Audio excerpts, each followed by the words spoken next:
Welcome back, everyone.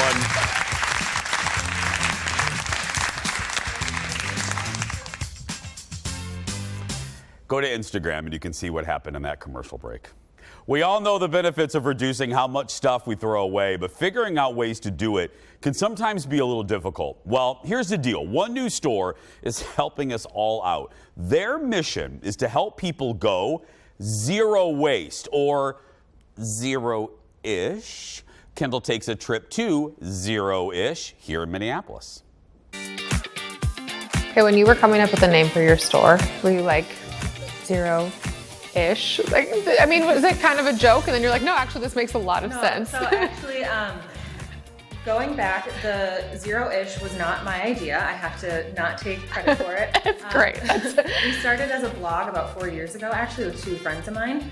So one of my friends actually came up with the name, and we all just felt like, man, this really, speaks to us, because we do a lot of like ish things in our life, where we approach it where we can't go 100%. We find that it's a much more approachable way to start out with zero waste, or to discover it, or even just if you are familiar with zero waste, but maybe you're finding that, real life makes it pretty hard because it's unattainable. The zero-ish model really kind of helps. What are some of the big things that you get people coming in here asking about a lot? Yeah, how to use a shampoo bar versus liquid shampoo is very foreign to a lot of people.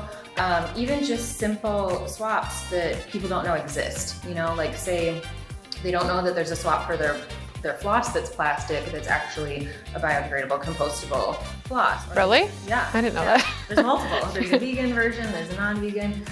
They also don't necessarily know that they can get something simple like lip balm that would normally come in a plastic tube, but it's actually available in non-plastic. I want to check out the refillery. Is that what you call it, right? Yeah. Okay, can we go look at that? When I saw this on your website, I was like, the refillery, that's awesome, because I have invested in some reusable soap bottles and stuff, but it's like, okay, now what?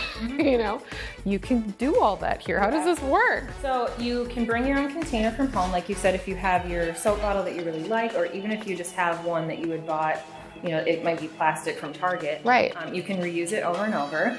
So you bring it in, you would weigh it at one of our scale stations. Okay. So you get the weight of the empty container, or even if there's a little bit left in there, it's okay. Right. You get the starting weight. And then you just fill it with whatever products you want. And we do the final weight at the end. So we subtract the weight of that empty container, and you're only paying for what you're filling it with. We have everything from hair products, shampoo and conditioner, if you're not into the bar version of that.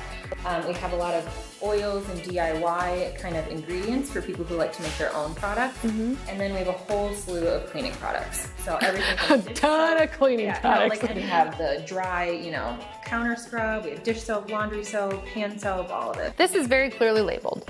Lavender dish soap. Got it. That's how much it is. Okay, what do I use witch hazel for? What do I use Are you guys open to people like me walking in and going, hi, I want to do something with this. Help me. What is all this for? One of our goals very soon is to have little recipes of things you can make yourself. Oh, cool. Since the witch hazel is often used for homemade toner.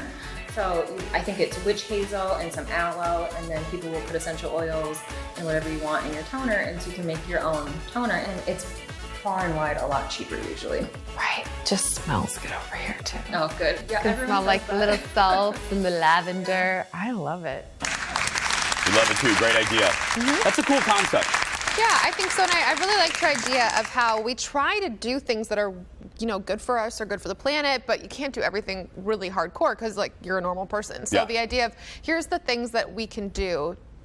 I like that. And plus, just being honest, people want it to be convenient. Right, You know what I mean? If absolutely. it's right there, they'll do it. Okay, we'll save a dolphin. Right, If I have a nice straw. If I have something to replace it with. Well, this reminds me, a lot of hotels are they're getting away from the shampoo and body lotion bottles, and they're attaching it to the wall and then just refilling. Right. Yeah, it's a great idea. Yeah, we talked about, and Kate was saying that there's places all over the country that do this too. It's not just here in Minneapolis. Nope, So. Washington as well. Head to zeroishco.com for more. We'll be right back with a little game next.